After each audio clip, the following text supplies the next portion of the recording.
L'épisode de Miraculous le plus leak de l'histoire. On avait littéralement 90% de l'épisode avant sa diffusion et ça c'était du jamais vu pour la série. Bon, moi j'avoue j'ai essayé d'éviter les leaks mais forcément j'en suis tombé sur certains les amis sans le vouloir, on m'en a envoyé et tout. Voilà, des fois c'est impossible de les éviter, on les voit sans le vouloir, mais bon, honnêtement, ça ne m'a pas gâché l'épisode que j'ai vraiment kiffé et donc j'ai vraiment hâte de vous en parler aujourd'hui et peut-être de vous faire remarquer des points, voilà, qui vous auraient échappé. Ça va être le but de cette vidéo, donc installez-vous bien, prenez un petit truc à manger et vous l'aurez compris, aujourd'hui on va se faire la review de l'épisode 3 de Miraculous saison 6 intitulé Sublimation. Donc que dire si ce n'est qu'on retrouve directement la Marinette super relou et jalouse les amis qu'on avait vu dans les trailers de TF1. Par contre ça fait vraiment plaisir de voir toutes ces images qu'on a vues tellement de fois les amis grâce encore une fois aux trailers de TF1.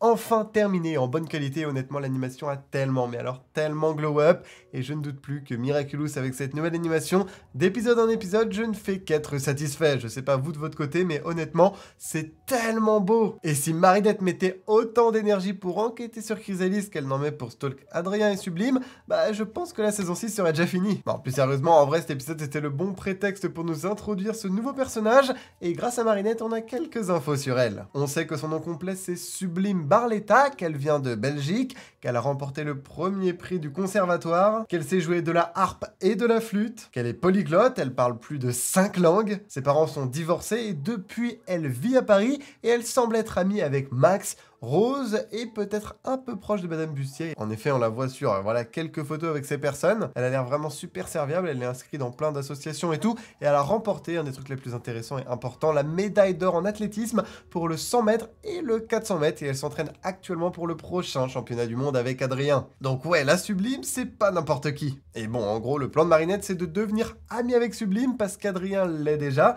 mais elle a peur d'aller lui dire directement et de faire évidemment encore une fois les choses de façon simple, car selon elle, elle aurait qu'une chance de bien faire. Donc elle va littéralement stalker Sublime dans tout l'épisode pour tenter de lui rendre service. Mais bon, c'est le contraire qui va se passer évidemment. Et la pauvre, déjà qu'elle mettait Adrien sur un piédestal dans l'épisode précédent, cette fois c'est avec sa nouvelle amie. Sérieux Marinette, t'as vraiment un manque de confiance en toi quoi. En plus, t'es Ladybug à côté, c'est pas rien. Et par contre les gars, le père des Sublimes, je pense qu'on a tous eu la même réaction, mais il est incroyable, il est beaucoup trop gentil, je l'adore. Bon, clairement Marinette vraiment nulle, elle s'est fait cramer tellement rapidement, c'était un peu gênant pour Sublime. Par contre, on en parle ou pas les amis que c'est littéralement la nouvelle princesse Disney de Miraculous? Non mais c'est quoi ces plans les gars? On n'avait jamais des trucs comme ça avant. Non mais je vous jure, même Marinette est choquée. Et dans l'animation, mec, encore claque sur claque, c'est vraiment stratosphérique. Et on arrive à un moment du coup où Sublime a cassé une corde de sa harpe. Évidemment Marinette se précipite pour aller en chercher une et regarder sur qui elle tombe dans la salle. Ok, on a Anarka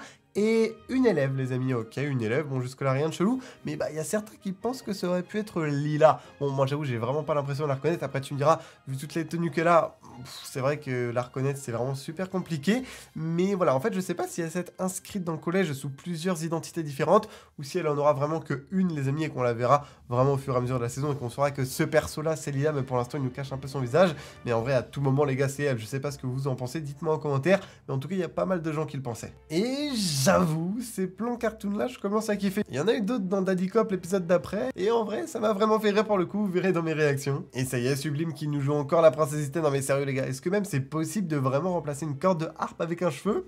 J'en ai aucune idée, ça je veux vraiment la réponse dans les coms si certains savent. Bon, et Sublime doit ensuite s'en aller pour aller réaliser une démonstration d'athlétisme assez importante puisque l'enjeu est de taille. Trouver un sponsor pour la prochaine compétition, le championnat du monde. C'est vraiment impressionnant de voir comment Marinette a la capacité de rendre quelque chose de vraiment super simple, pourtant très compliqué. Il y a Sublime qui avait juste proposé à Adrien d'organiser une rencontre à 3 avec Marinette. Ça l'aurait fait en fait. Bon, et bien sûr, si son père était super cool, il fallait contrebalancer avec sa mère qui est juste détestable et qui veut même pas que son père l'aide. Ça me faisait vraiment trop de peine pour Sublime. Elle doit avoir vraiment une sacrée pression de la part de sa mère sur ses épaules. En effet, elle l'a dit, voilà, c'est un peu sa poule aux œufs d'or. Et c'est pour ça qu'elle a choisi un sponsor qui lui correspondait bien.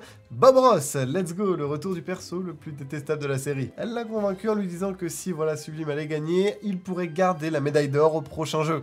Ouais, pas sûr que Sublime serait d'accord pour le coup. Et on a aussi appris que son père était visiblement un athlète, mais lui il aurait échoué, je sais pas de quelle manière exactement, mais bon peut-être qu'il avait aussi un handicap et que c'était voilà assez compliqué du coup dans sa carrière. Je dis ça parce que j'ai remarqué qu'il avait des pansements et tout, donc je sais pas, peut-être que c'est pas anodin. Et on voit ensuite quelqu'un dans des habits qui semblaient être plutôt masculins s'asseoir tout en haut du stade voilà, de façon assez cachée, et sortir un carnet pour noter tout ce qu'il se passe. Soit c'est Lila, soit c'est peut-être un de ses complices ayant suivi Marinette jusqu'ici. J'ai une petite théorie là-dessus, on en reparle plus tard. Bon, par contre, la Sublime a clairement entendu Marinette parler à Tiki, non? Donc elle sait que c'est Ladybug. Non, je dis ça parce qu'en vrai, en saison 5, on a littéralement Kagami qui avait entendu Marinette parler de son identité secrète à Alia, et qui avait compris comme ça que c'était Ladybug. Donc bon, là, c'est un peu pareil en vrai, elle aurait dû entendre. On remarque d'ailleurs que Sublime semble avoir des espèces de démons intérieurs. Marinette pensait qu'elle s'adressait à elle, et a évidemment encore créé un malentendu, mais non, c'était pas le cas. Peut-être que son handicap la pèse finalement plus qu'elle ne le montre, ce qui serait compréhensible. En tout cas pour moi, elle s'adressait directement à son handicap, étant déterminée à le vaincre. Et Marinette a réussi à en déduire qu'elle la détestait car elle était aussi amoureuse d'Adrien. Je crois qu'on peut vraiment plus rien pour elle, les gars. Et rebelote, là, même que dans Chat Blanc, elle utilise son pouvoir pour des raisons personnelles et de façon non justifiée, et va, comme dans l'épisode 2, provoquer une akumatisation. 2 épisodes de diffusés, 2 ultra-kumatisations à cause de Marinette et Ladybug. Ça commence à faire, les gars. En vrai, j'ai utilisé le terme ultra-kumatisation, je sais pas si c'est le bon, mais ça me paraît collé. Pourtant, Sublime a vraiment été super cool avec elle. Honnêtement, j'adore ce personnage et j'ai tellement hâte de continuer à la voir. Par contre, l'OST quand Sublime court, les gars, je peux pas trop vous mettre d'extrait ou j'en mettrai un très court pour pas avoir de soucis. Incroyable, j'ai beaucoup trop kiffé, c'est vraiment une nouvelle DA différente des OST dont on a l'habitude de d'avoir dans Miraculous. Ouais, franchement, je suis vraiment conquis, j'ai adoré, ça rendait la scène super épique. Et en tout cas, je me lasserai jamais des ultra-kumatisations de Chrysalis, c'est à chaque fois un chef-d'œuvre. J'ai tellement hâte d'entendre toutes ces différentes voix masculines et féminines et ce mixage en VF. Caroline, la mère de Sublime, devient donc Sublimation. Elle a obtenu le pouvoir de transformer les gens en la meilleure version d'eux-mêmes. Donc en fait, sur le papier, bah c'est même pas une super vilaine. Je doute que Papillon aurait pu donner un pouvoir aussi inutile que ça pour vaincre Ladybug et Chat Noir. J'ai l'impression que Chrysalis donne vraiment aux gens ce qu'ils veulent. Et je voulais aussi noter cet effet magnifique. Et comme je vous l'avais promis dans la dernière review, nous avons pu voir un petit peu plus en détail la nouvelle fonctionnalité, ou du moins une des nouvelles fonctionnalités que Ladybug a ajoutée au Miraculous, l'appel des porteurs. Elle a pu appeler Chat Noir, et on peut remarquer les amis que cela semble être magiquement directement connecté aux porteurs et qu'aucun signe extérieur ne montre qu'ils sont appelés, aucune vibration, aucun son, donc c'est vraiment super discret et pratique. Franchement, bravo Ladybug. Bon, par contre, j'espère que personne de l'école n'a vu Adrien rentrer dans ce buisson. Et tant mieux pour Bob, honnêtement, il a eu ce qu'il méritait. Chat Noir, bien envoyé. Un truc que les amis je voudrais noter, c'est que quand Chrysalis semble s'adresser à ses ultra kumatisés, le temps semble s'arrêter littéralement. En fait, bon, peut-être que c'est un choix de réalisation pour faciliter le visionnage.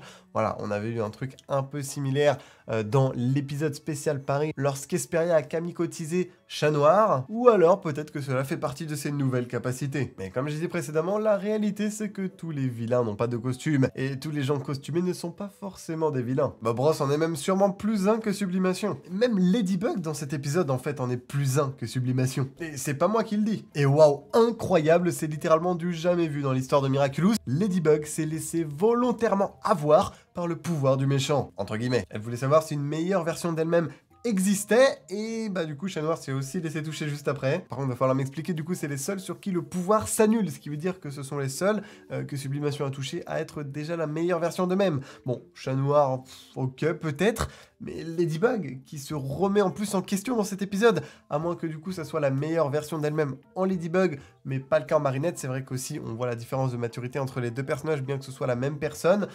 Ouais, dans ce sens-là, je pourrais comprendre, mais c'est quand même un peu intriguant. En tout cas, si tout semblait fini pour Chrysalis, elle n'a pas dit son dernier mot et nous a introduit les anti-Kuma. Des papillons qu'elle peut lancer à travers le masque de ses ultra-kumatisés, visiblement en illimité, et ayant la capacité de retirer aux super-héros leur pouvoir. Si jamais un jour elle arrivait à toucher les deux d'un coup en même temps, ce serait peut-être la fin de Ladybug et Chat Noir. Mais bon, pour le coup, elle a réussi à voir que Chat Noir cette fois. Et je me dis que si elle arrivait à toucher Ladybug, bah elle ne pourrait pas purifier l'Ultra Kuma. Après bon, il y a toujours Chat Noir qui pourrait au cas où le cataclysmer, mais attention. En tout cas, on peut noter que Ladybug semblait déjà connaître l'existence de ces anti-Kuma, donc j'imagine qu'ils nous seront un petit peu mieux introduits dans l'épisode 1, Climatic Queen. Après le combat, quand tout semble rentrer dans l'ordre, on voit ensuite la personne qui les observait s'en aller, après que Chat Noir et Ladybug soient partis. Enfin, sérieux, Lila et ses potentiels complices ont bien remarqué au bout d'un moment que lorsque Marinette disparaît, Ladybug apparaît, et inversement, parce qu'il ou elle suivait forcément Ladybug au départ, donc bon. Bon, en tout tout cas, tout est bien qui finit bien. Les prothèses de Sublime ont été réparées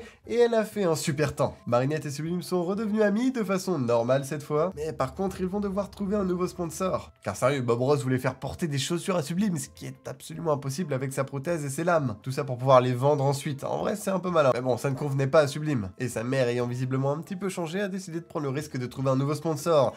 Après, est-ce que c'était la bonne chose à faire au vu de la personne? Pas sûr. Tomoe, la mère de Kagami, l'associée du défunt Gabriel Agreste qui n'a jamais payé pour ses crimes, est de retour dans une maison des plus stylées que jamais avec vue sur la tour Eiffel. Honnêtement, je sais pas si elle est là depuis toujours ou si c'est nouveau parce qu'on l'avait jamais vu sa maison avant. Mais en effet, elle est bien placée pour savoir ce que c'est de vivre avec un handicap. Mais bon, je pense pas que c'est la seule raison qui l'a poussée à accepter de devenir la sponsor de Sublime. Elle a forcément un objectif caché derrière tout ça, surtout quand on voit son sourire diabolique juste après. Par contre, lequel? C'est la question à $1 million.